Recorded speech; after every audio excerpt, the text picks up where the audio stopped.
Hallelujah. Therefore, Onyankopɔn nhyira no nyɛ ɔkɛseɛ. Ɛnɛ de Onyankopɔn yɛda wo ase bebree wɔ nea wayɛ ama yɛn. Ɛmpɛmpɛn sɛ wode yɛduru Awurade yɛni sɔ dodo. Wo bammɔ no nhwɛ so pa wode hwɛ yɛn. Adom a wɔma no aboro yɛn so. Yɛse yɛda wo ase. Ɛnɛ du yɛn nso so Awurade ne yɛka nyinaa ne sɛ yɛhyira wo din kronkron no. Papa yɛhyira wo din kronkron no. Wo sɛ na wofata sɛ yɛde anuonyam hyɛ ɛma wo din kronkron no.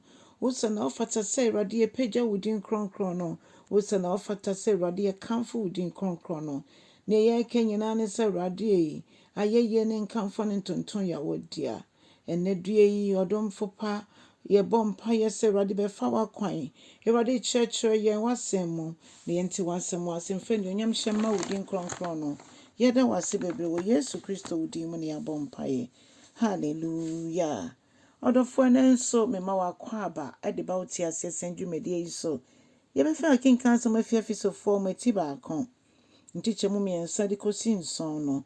Efesofoɔ mu ati baako mmiɛnsa de kɔsi nson. Ɔse Onyankopɔn dɔ ho tirimɔbɔ. Nhyira nka Onyankopɔn. Yɛn Awurade Yesu Kristo.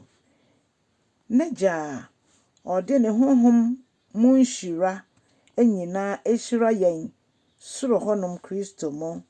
Ɔdɔfo Onyankopɔn de nhyira nyinaa ehyira yɛn.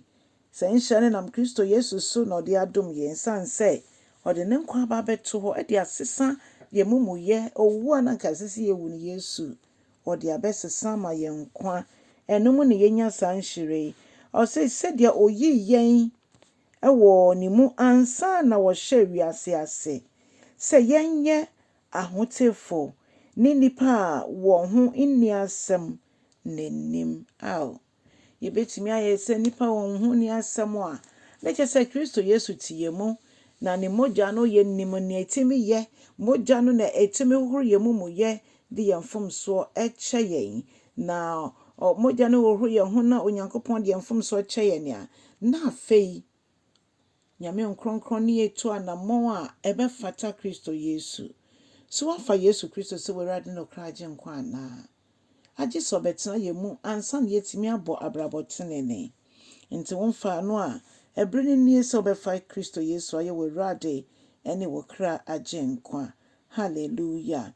Na ɔse na oyi yɛn too hɔ sɛ ɔnam Yesu Kristo so bɛfa yɛn aba yɛn mu sɛdeɛ ne pɛ ani sɔ teɛ. Na ama woyi n'adom a ɔde adom yɛn adɔfo no mu anuonyam ayɛ.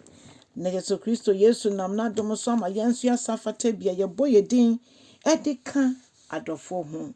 Adɔfo mo yɛ Kristo Yesu ne kyidifoɔ Onyankopɔn ma a ɔnam Kristo Yesu mogya de hyɛ no so de atɔ yɛ aboɔden. Wama yɛn nso yɛasa fata bi. Hallelujah. Ɔse ɔno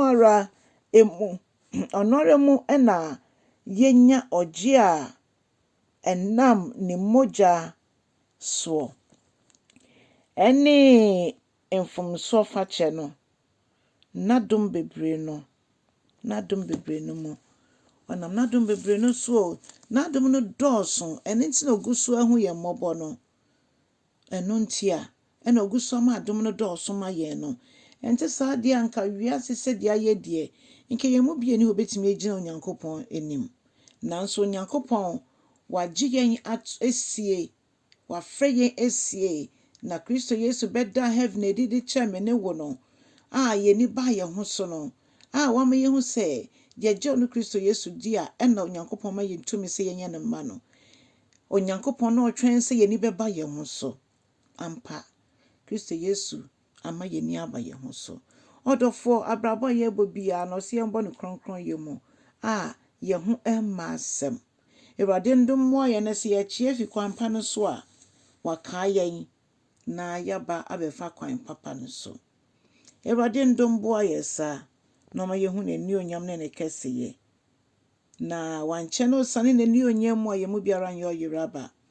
Awurade hu yɛn mmɔbɔ na obi bia ɔda so te ne bɔne mu no Awurade ɔmfa ɛnkyɛ.